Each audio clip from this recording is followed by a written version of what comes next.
एक खिलाड़ी था, नाम था पान सिंह तोमर।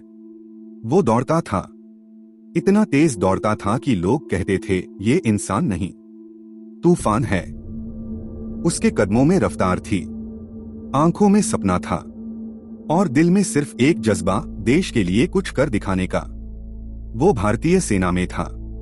सुबह की ठंडी हवा हो या तपती धूप, वो दौड़ता रहा, गिरा, उठा, फिर दौड़ा, क्योंकि उसे पता था रुकना मतलब हारना, और वो हार मानने वालों में से नहीं था। धीरे धीरे उसका नाम बनने लगा। मैदान में लोग उसे पहचानने लगे। वो सिर्फ एक सैनिक नहीं रहा, वो बन गया देश का गर्व। लेकिन जिंदगी की असली दौड़ अभी बाकी थी। सेना से लौटकर जब वो अपने गांव आया, तो उसने सोचा था अब सुकून मिलेगा, इज्जत मिलेगी। लेकिन उसे क्या मिला? न सम्मान, न सहारा, न न्याय। मिला तो बस धोखा। उसकी अपनी जमीन पर कब्जा हो चुका था।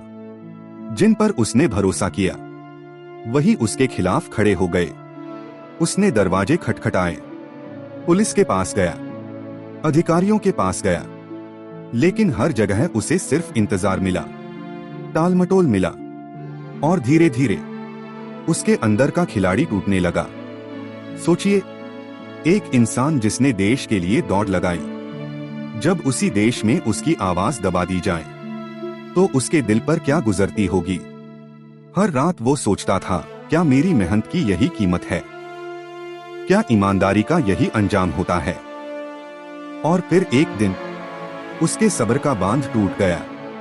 उसने फैसला किया, अब और नहीं, अब मैं भी चुप नहीं रहूंगा। और उसी दिन एक खिलाड़ी मर गया और जन्म हुआ एक बागी का। वो चंबल के बिहड़ों में चला गया, जहां कानून नहीं, सिर्फ ताकत चलती थी। लेकिन याद रखिए, उसने बंदूक लालच के लिए नहीं उठाई थी। उसने बंदूक उठाई थी अपने हक के लिए, अपने सम्मान के लिए। वो कहता था, बिहड़ में बागी होते हैं, डकैत मिलते हैं संसद में। ये सिर्फ एक डायलॉग नहीं था, ये उस दर्द की आवाज थी जो सिस्टम ने उसे दिया था। साल गुजरते गए, लोग उससे डरने लगे, सरकार उसे ढूंढने लगी, लेकिन उसके अंदर का दर्द कभी खत्म नहीं हुआ। वो हर गोली के साथ अपने अंदर की चीख को बाहर निकाल रहा था। और फिर आया वो दिन, 1 अक्टूबर 1981। चारों तरफ पुलिस, लगभग 500 जवान, 12 घंटे की मुठभेड़, गोलियों की आवाज, धूल का गुबार, और उस सब के बीच खड़ा था एक इंसान जो कभी देश के लिए दौड़ा था और अब उसी देश के खिलाफ खड़ा था।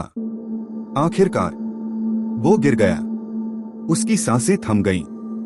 लेकिन उसकी कहानी यहीं खत्म नहीं हुई, क्योंकि वो अपने पीछे एक सवाल छोड़ गया। क्या वो सच में अपराधी था या हालात का शिकार? दोस्तों, ये कहानी सिर्फ पान सिंह तोमर की नहीं है।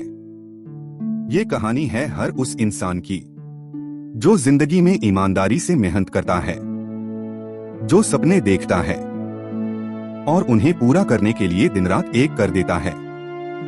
लेकिन जब उसे उसका हक नहीं मिलता, जब उसे न्याय नहीं मिलता, तो उसके अंदर कुछ टूट जाता है और वहीं से इंसान बदल जाता है।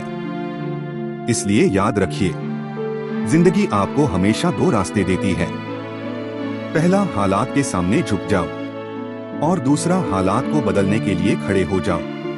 पान सिंह तोमर ने दूसरा रास्ता चुना और इसी वजह से वो इतिहास बन गया। लेकिन हमें ये भी समझना होगा कि सही रास्ता चुनना ही असली जीत है, क्योंकि गुस्से में लिया गया फैसला जिंदगी बदल देता है। इसलिए लड़ो, लेकिन सही तरीके से।